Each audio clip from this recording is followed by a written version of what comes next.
ಕರ್ನಾಟಕ ಅಹಿಂದ ಹೋರಾಟ ಸಮಿತಿ ಹಾಗೂ ಡಾಕ್ಟರ್ ಸಿದ್ದಲಿಂಗಯ್ಯ ಪ್ರತಿಷ್ಠಾನ ಸಹಯೋಗ ಹಾಡುಗಳಿಗೆ 50 ವರ್ಷ ಹಾಗೂ ನಾಡೋಜ ಪದ್ಮಶ್ರೀ ಶ್ರೇಷ್ಠ ಕವಿ ಡಾಕ್ಟರ್ ಸಿದ್ದಲಿಂಗಯ್ಯ ಅವರಿಗೆ 73 ವರ್ಷದ ನುಡಿನಮನ ಕಾರ್ಯಕ್ರಮ ಅತ್ಯಂತ ಸಾರ್ಥಕ್ಯಗೊಂಡಿದೆ ಅಂತ ನಾನಂತೂ ಭಾವಿಸ್ತೇನೆ. ಈ ಕಾರ್ಯಕ್ರಮದ ಉದ್ಘಾಟಕರಾಗಿ ಆಗಮಿಸಿದಂತಹ ಸನ್ಮಾನ್ಯ ಶ್ರೀ ಎಚ್ ಆಂಜನೇಯ ಅವರು ಮಾಜಿ ಸಚಿವರು, ಇವರಿಗೆ ಇದೀಗ ಗೌರವ ಸಮರ್ಪಣೆಯನ್ನು ಮಾಡುವುದರ ಮೂಲಕ ಕಾರ್ಯಕ್ರಮದ ಪರವಾಗಿ ನಾನು ವಂದನೆಗಳನ್ನ ಸಲ್ಲಿಸ್ತಾ ಇದ್ದೇನೆ.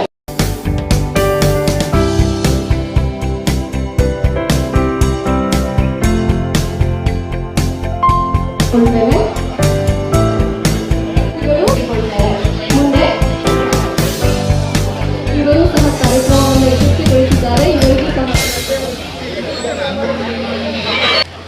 ಚಪ್ಪಾಳೆ ಹೊಡೆಯವರೇ ಇಲ್ಲ, ಮಕ್ಕಳಿಗೆ ಕೂಡ ಆತ್ಮೀಯ ಧನ್ಯವಾದ.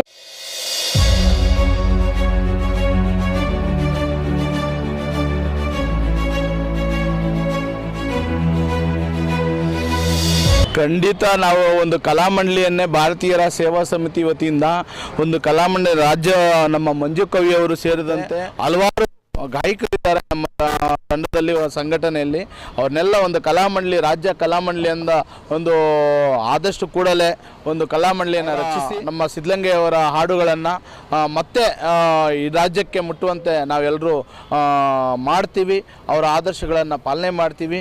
ಅವರ ಗೀತೆಗಳನ್ನು ನಾನು ಸಹ ಮುಂದಿನ ದಿನಗಳಲ್ಲಿ ಹಾಡನ್ನು ಕಟ್ಟುವಂಥ ಕೆಲಸ ಮಾಡ್ತೀವಿ. ನಾನು ಸುಮಾರು ಒಂದು 20 ವರ್ಷಗಳಿಂದ ನಾವು ರಾಜಕೀಯದಿಂದನೇ ದೂರನೇ ಇದ್ದೀವಿ. ಯಾವುದೇ ಕಾರ್ಯಕ್ರಮಕ್ಕೆ ಯಾವ ರಾಜಕಾರಣಿನೂ ಸೇರಿಸ್ತೀವಿ. ಯಾಕೆಂದರೆ ಈ ರಾಜಕಾರಣಿಗಳು ಸ್ವಾರ್ಥಿಗಳಾಗ್ಬಿಟ್ಟಿದ್ದಾರೆ. ಇವಾಗ ಗೆದ್ದಿದ್ದೇ 5 ವರ್ಷ ಮತ್ತೆ 10 ಕಡೆ ಮುಖ ತೋರಿಸಲ್ಲ. ಅದೇ ದುರಾದೃಷ್ಟ.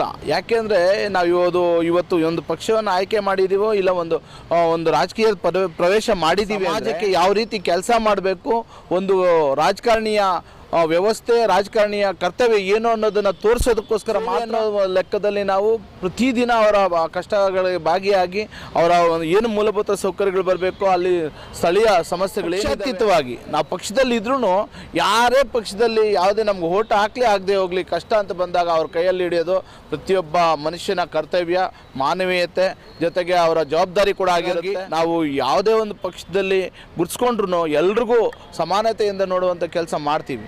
ನಾವು ಹೇಳೋದಿಷ್ಟೇ ಸರ್, ನಾವು ಈ ಒಂದು ಸಂಘಟನೆ ಮಾಡಿರೋ ಉದ್ದೇಶನೇ ನಾನು ಬೆಳೆಯೋದಲ್ಲ, ನನ್ನಿಂದ 10 ಜನ ಬೆಳೆ. ಯಾವುದೇ ಸಮುದಾಯ ಆಗಿರಲಿ, ಯಾವುದೇ ಜಾತಿ ಧರ್ಮ ಆಗಿರಲಿ, ಪ್ರತಿಯೊಬ್ಬ ಬಡವರಿಗೆ ಏಳಿಗೆಗಾಗಿ ನಾವು ದುಡಿಬೇಕು ಅನ್ನೋದು ನಮ್ಮ ಉದ್ದೇಶ. ಜಾತಿ ಧರ್ಮ ಅನ್ನೋ ಉದ್ದೇಶ ಅಲ್ಲ. ನಾವು ಪಕ್ಷದಲ್ಲಿ ಇಲ್ಲದೆ ಹೋಗಲಿ, ಸದಾ ನಾವು ಜನರ ಸೇವೆ ಮಾಡೋದಕ್ಕೆ ನಾವೆಲ್ಲರೂ ಸಿದ್ಧರಾಗಿದ್ದು, ಜನರಿಗೋಸ್ಕರ ಹುಟ್ಟಿದ್ದೀವಿ, ಜನರಿಗೋಸ್ಕರನೇ ನಾವು ಜೀವ ಕಳ್ಕೊಳ್ಳೋದಕ್ಕೂ ಸಿದ್ಧ ಆಗಿರ್ತೀವಿ. ಇವತ್ತು ನಾವು ರಾಜಕೀಯ ಪ್ರವೇಶ ಮಾಡ್ತಾ ಇರೋದು ಅದೇ. ಇವತ್ತು ಎಲ್ಲರಿದ್ದಾರೆ, ಅವ್ರ ಪರವಾಗಿ ಇರೋರಿಗೆ, ಹೊಟ್ಟೆ ತುಂಬಿರೋರಿಗೆ ಬಿರಿಯಾನಿ ಕೊಡಿಸಿದ್ರು ವೇಸ್ಟೇ, ಹಸಿದವ್ರಿಗೆ ಅನ್ನ ಕೊಡಬೇಕು, ಮನೆ ಮಠ ಇಲ್ದಿರೋರಿಗೆ, ಗುಡಿಸಲಲ್ಲಿರೋರಿಗೆ ಒಂದು ನೆರಳು, ಯಾವುದೋ ಒಂದು ಜೀವನವನ್ನು ಕಟ್ಟುವಂಥ ಕೆಲಸ ಅವ್ರಿಗೆ ಜೀವನದಲ್ಲಿ ನಾವು ಜೊತೆಯಲ್ಲಿ ಕಷ್ಟ ಸುಖಕ್ಕೆ ಭಾಗಿಯಾಗಿ ಅವರ ಕಷ್ಟಗಳನ್ನು ಪರಿಹಾರ ಕೊಡೋ ರೀತಿಯಲ್ಲಿ ನೆರವೇರಿಸುವ ಈ ಒಂದು ರಾಜಕೀಯ ಪ್ರವೇಶ. ಜೊತೆಗೆ ನಾವು ಈಗಾಗಲೇ 25 ವರ್ಷಗಳಿಂದ ಮಾಡ್ಕೊಂಡೇ ಬಂದಿದ್ದೀವಿ. ಈ ಖಾಲಿ ಕ್ಷೇತ್ರ ಅಲ್ಲ, ವಾರ್ಡ್ ಅಲ್ಲ, ಇಡೀ ರಾಜ್ಯ ಅಲ್ಲ, ಇಡೀ ದೇಶದ ರಾಜ್ಯಗಳಲ್ಲಿ ಸಮಸ್ಯೆ ಅಂತ ಬಂದಾಗ ನಾವೆಲ್ಲರೂ ಧ್ವನಿ ಎತ್ತಿ ಅವರಿಗೆ ನ್ಯಾಯ ಕೊಡಿಸುವಂಥ ಕೆಲಸ ಕೊಟ್ಟಿದ್ದೀವಿ. ಅದು ಏನು ಇವತ್ತು ನಮ್ಮ ಮಾಧ್ಯಮ ಮಿತ್ರರು ನಮಗೆ ಹಲವಾರು ರೀತಿಯಲ್ಲಿ ಗೌರವ ಕೊಡ್ತಾ ಇದ್ದಾರೆ. ಅವ್ರಿಗೆಲ್ರಿಗೂ ನಾವು ವಂದಿಸಿ ಅಭಿನಂದಿಸ್ತೀವಿ. ಒಳ್ಳೆಯದಾದರೆ ಇವತ್ತು ಈ ಮಾಧ್ಯಮಾಂಗ, ನ್ಯಾಯಾಂಗ, ಶಾಸಕಾಂಗ ಹೋರಾಟ ಅನ್ನೋದಿಲ್ಲ ಅಂದಿದ್ರೆ ಈ ಸಮಾಜ ಕಟ್ಟೋದಕ್ಕಾಗ್ತಾ ಇಲ್ಲ. ಇದೆಲ್ಲ ತಮ್ಮ ಕೈಯಲ್ಲಿದೆ. ತಾವೆಲ್ಲರಿಗೂ ವಂದಿಸಿ ನನ್ನ ಮಾತುಗಳನ್ನು ವಿರಾಮ ಕೊಡ್ತೀನಿ. ಒಳ್ಳೆಯದಾಗಲಿ. ಇವತ್ತು ಈ ಕಾರ್ಯಕ್ರಮದ ಮುಖ್ಯ ರೂವಾರಿಗಳು ಉದ್ಘಾಟನೆ ಮಾಡಿದಂಥ ನಮ್ಮೆಲ್ಲರ ಪ್ರೀತಿ ಅಣ್ಣನಾದಂಥ ಆಂಜನೇಯ ಸಾಹೇಬರಿಗೆ ಮೊದಲನೇದಾಗಿ ಅಭಿನಂದನೆಗಳು ಸಲ್ಲಿಸ್ತಿದ್ದಾರೆ.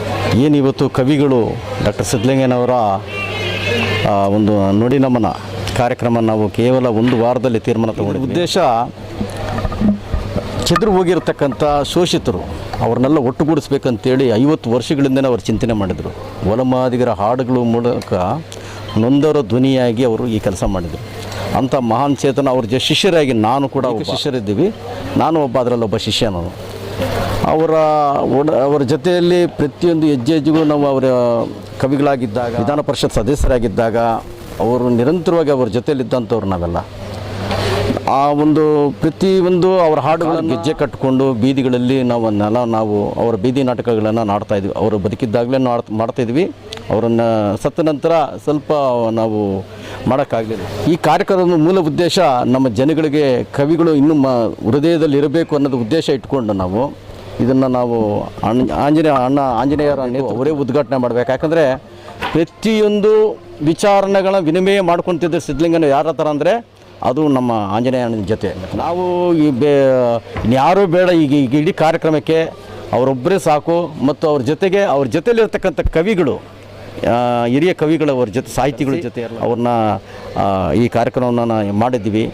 ಜೊತೆಗೆ ನನಗೆ ಈ ಕಾರ್ಯಕ್ರಮಗಳ ಪ್ರೇರಣೆ ಯಾಕಾಯ್ತು ಅಂದರೆ, ನನಗೆ DR ನಾಗರಾಜ್ ಅವರು, ಕೀರಂ ನಾಗರಾಜ್ ಆಗಲಿ, ಮತ್ತು ಹಿಸ್ಟ್ರಿ ಆಗಿರ್ತಕ್ಕಂಥ ಪ್ರೊಫೆಸರ್ ಚಂದ್ರಶೇಖರ್ ಅವರಾಗಿರಲಿ, ಮತ್ತು ಏನು ನಮ್ಮ UR ಅನಂತಮೂರ್ತಿ, ಇವ್ರನ್ನೆಲ್ಲರನ್ನೂ ಕೂಡ ನಮ್ಮನ್ನು ಜೊತೆ ಕರ್ಕೊಂಡೋಗಿ ನಮ್ಮ ಮುತ್ತು ಅಂತ ಪರಿಚಯ ಮಾಡಿಕೊಡ್ತಿದ್ರು ನಮ್ಮ ಕವಿಗಳವರು. ಅವ್ರನ್ನ ಜೊತೆ ನನ್ನನ್ನು ಒಬ್ಬ ಮನೇಲಿ ಒಬ್ಬ ಶಿಷ್ಯನಾಗಿ ಎಲ್ಲರೂ ನನ್ನ ಶಿಷ್ಯ ನನಗೇನಾದರೂ ಬೈಯೋದು, ಯಾವ ರೀತಿ ಬೈಯೋದು ಅಂತ ಕೆಲಸ ಮಾಡಿ, ನಮ್ಮ ಮುತ್ತು ಭಾಳ ಚೆನ್ನಾಗಿ ಕೆಲಸ ಮಾಡ್ತಾರಲ್ಲ, ತುಂಬ ಒಳ್ಳೆ ಕೆಲಸ ಮಾಡ್ತಾರೆ ಅಂತ ಹೇಳೋರು. ನಾನೇನು ಕೆಲಸ ಮಾಡಲಿಲ್ಲ ಅಂದರೆ ರೇಗಿಸೋದ್ರಲ್ಲೂ ಕೂಡ ವೆರೈಟಿ ಆಗಿರ್ತದೆ ನಾವು ತೋರಿಸ್ಕೊಟ್ಟಿದ್ದೆ. ನಮ್ಗೆ ಆ ಕವಿಗಳು ಭಾಳ ಅದ್ಭುತವಾಗಿ ಹೇಳೋ ಕವಿಗೆ ಈ ರಾಷ್ಟ್ರ ಮತ್ತು ರಾಜ್ಯ ಗೌರವಿಸಬೇಕಾಗಿದೆ. ಹೋರಾಟಗಾರರಾಗಿರ್ತಕ್ಕಂಥ ಪ್ರೊಫೆಸರ್ B ಕೃಷ್ಣಪ್ಪನವರು ಅವರಿಗೆ ಈ ರಾಜ್ಯದ ಕರ್ನಾಟಕ ಪ್ರಶಸ್ತಿ ಕೊಡೋದು. ಈ ನೊಂದವರ ಧ್ವನಿಯಾಗಿರ್ತಕ್ಕಂಥ ಇಡೀ ದೇಶವನ್ನೇ ಬಡವರಿಗೆ ಹೊಸ ಸಂಚಲನ, ಕ್ರಾಂತಿಯನ್ನು ಹುಟ್ಟಿಸಿದಂಥ ಮಹಾನ್ ಚೇತನ ಇವರಿಗೆ ಭಾರತ ರತ್ನ ಕೊಡಬೇಕು. ಅದನ್ನು ಕೊಟ್ಟಿಲ್ಲ ಅಂದರೆ ಅವರಿಗೆ ಇದು ಸರ್ಕಾರಕ್ಕೆ, ಕೇಂದ್ರ ಸರ್ಕಾರಕ್ಕೆ ಅದು ನಷ್ಟ ಉಂಟಾಗುತ್ತದೆ. ಯಾಕಂದರೆ ಅದನ್ನು ಅವರು ಎಂಥ ದೊಡ್ಡ ವ್ಯಕ್ತಿ ಅನ್ನೋದನ್ನು ಅಮಿತ್ ಶಾ ಅವರೇ ಅವ್ರ ಮನೆಗೆ ಹೋಗಿದ್ದಾರೆ. ಅವರು ಇವತ್ತು ಅಮಿತ್ ಶಾ ಅವರಲ್ಲಿ ನೆನೆಸ್ಕೋಬೇಕು. ಅವ್ರ ಮರಣೋತ್ತರ ಪ್ರಶಸ್ತಿಯಾಗಿ ಅವರಿಗೆ ಭಾರತ ರತ್ನ ಪ್ರಶಸ್ತಿ ಕೊಡಬೇಕು. ಪ್ರೊಫೆಸರ್ B ಕೃಷ್ಣಪ್ಪನವರಿಗೆ ಕರ್ನಾಟಕ ಪ್ರಶಸ್ತಿ ಕೊಡಬೇಕಂದ ಸಂದರ್ಭದಲ್ಲಿ ನಾನು ಈ ಸರ್ಕಾರಗಳನ್ನು ಮತ್ತು ಕೇಂದ್ರ ಸರ್ಕಾರವನ್ನು ಈ ಒಂದು ಕಾರ್ಯಕ್ರಮದ ಮೂಲಕ ಅವ್ರಿಗೆ ಆಗ್ರಹಿಸುತ್ತೇನೆ. ಧನ್ಯವಾದಗಳು. ಸಿದ್ಧಲಿಂಗಯ್ಯ ಅಂದರೆ ಒಂದು ನೊಂದವರ ಧ್ವನಿ ಇಲ್ಲದವರಿಗೆ ಧ್ವನಿಯಾಗಿದ್ದಂಥ ವ್ಯಕ್ತಿ. ದುರ್ಬಲ ವರ್ಗಗಳಿಗೆ, ಕಾರ್ಮಿಕರಿಗೆ, ವಿದ್ಯಾರ್ಥಿಗಳಿಗೆ ಪ್ರೇರಕರಾದಂಥ ಒಬ್ಬ ಆದರ್ಶ ಸಾಹಿತಿ. ಅಂಥ ಒಬ್ಬ ಕವಿ ಇನ್ನೂ ಬಾಳಿ ಬದುಕಬೇಕಾಗಿತ್ತು. ಆ ಕರೋನಾ ಅಂತ ಒಂದು ಮರಣಾಂತಿಕ ಕಾಯಿಲೆ ಬಂದಂಥ ಸಂದರ್ಭದಲ್ಲಿ ಅವರು ನಮ್ಮನ್ನು ಅಗಲಿದರು. ಆದರೆ ಅವರ ನೆನಪು ಸದಾ ಅಚ್ಚಳಿಯದೆ ಉಳಿಬೇಕು. ಜನಮಾಸದಲ್ಲಿ ಇನ್ನೂ ಹೆಚ್ಚು ಅವರ ಬದುಕಿನ ಬಗ್ಗೆ, ಹೋರಾಟದ ಬಗ್ಗೆ, ಅವರ ಕವಿತೆಯ ಬಗ್ಗೆ ಜನರಲ್ಲಿ ಜಾಗೃತಿಯನ್ನು ಮೂಡಿಸಬೇಕು ಅಂತಕ್ಕಂಥ ದೃಷ್ಟಿಯನ್ನಿಟ್ಕೊಂಡು ಇವತ್ತು ಮುತ್ತುರಾಜು ಮತ್ತು ಅವರ ಸಂಗಡಿಗರೆಲ್ಲರೂ ಸಿದ್ಧಲಿಂಗಯ್ಯನವರ ಒಂದು ಜನ್ಮದಿನೋತ್ಸವವನ್ನು ಮಾಡಿದ್ದಾರೆ. ಅದಕ್ಕಾಗಿ ನಾನು ಅವ್ರನ್ನ ಅಭಿನಂದಿಸ್ತೇನೆ. ಭಾಳ ಸಂತೋಷದಿಂದ ಇವತ್ತು ಈ ಕಾರ್ಯಕ್ರಮವನ್ನು ನಾನು ಉದ್ಘಾಟನೆ ಮಾಡಿದ್ದೇನೆ. ನನ್ನ ಮತ್ತು ಅವರ ಸಂಬಂಧ ಹೇಗಿತ್ತು ಅಂದರೆ ಅಣ್ಣ ತಮ್ಮಂದಿರ ಸಂಬಂಧ. ಯಾವಾಗಲೂ ಕೂಡ ನಾನು ಮಂತ್ರಿ ಆಗಿದ್ದಂಥ ಸಂದರ್ಭದಲ್ಲಿ ಅವರ ಸಲಹೆಗಳನ್ನು ಪಡೀತಿದ್ದೆ ಕೆಲವು ಸಂದರ್ಭ ಬಂದಾಗ. ಆಮೇಲೆ ಉಳಿದಂತೆ ಈ ದಲಿತ ಪರ ಅಭಿವೃದ್ಧಿ ಕಾರ್ಯಕ್ರಮಗಳನ್ನು ರೂಪಿಸುವಂಥ ಸಂದರ್ಭದಲ್ಲೂ ಕೂಡ ಅವ್ರನ್ನ ಪ್ರಮುಖವಾಗಿ ನಾವು ಇಟ್ಕೊಳ್ತಾ ಇದ್ವಿ. ಅಂಥ ಒಬ್ಬ ಜನಪರ ಕಾಳಜಿ ಇರ್ತಕ್ಕಂತಹ ಕವಿ ಸಿದ್ಧಲಿಂಗಯ್ಯನವರು. ಅವ್ರನ್ನ ನಾವು ಸದಾ ನೆನಲೇಬೇಕು. ಈಗ ಮತ್ತೊಂದು ರಾಜ್ಯ ಮಟ್ಟದ ಸಿದ್ಧಲಿಂಗಯ್ಯನವರಿಗೆ ನಮನವನ್ನು ಸಲ್ಲಿಸಲಿಕ್ಕಾಗಿ ಮಾನ್ಯ ಮುಖ್ಯಮಂತ್ರಿಗಳ ಸಮ್ಮುಖದಲ್ಲಿ ಟೌನ್ ಹಾಲ್ನಲ್ಲಿ ಮಾಡಬೇಕು ಅಂತ ಹೇಳಿದ್ದೇವೆ. ಆ ಒಂದು ಸಮಾನಾಂತರ ನಮ್ಮ ಸಮಾನ ಮನಸ್ಕಾರರ ಒಂದು ಸಭೆಯನ್ನು ಕರೆದು ತೀರ್ಮಾನ ಮಾಡಿ ಮುಂದಿನ ತಿಂಗಳಲ್ಲಿ ಟೌನ್ ಹಾಲು ಅಥವಾ ಪ್ಯಾಲೇಸ್ ಗ್ರೌಂಡ್ನಲ್ಲಿ ದೊಡ್ಡದಾಗಿ ರಾಜ್ಯ ಮಟ್ಟದ ಒಂದು ಜನ್ಮದಿನವನ್ನು ಮಾಡಬೇಕು ಅಂತ ಹೇಳಿದ್ದೇವೆ.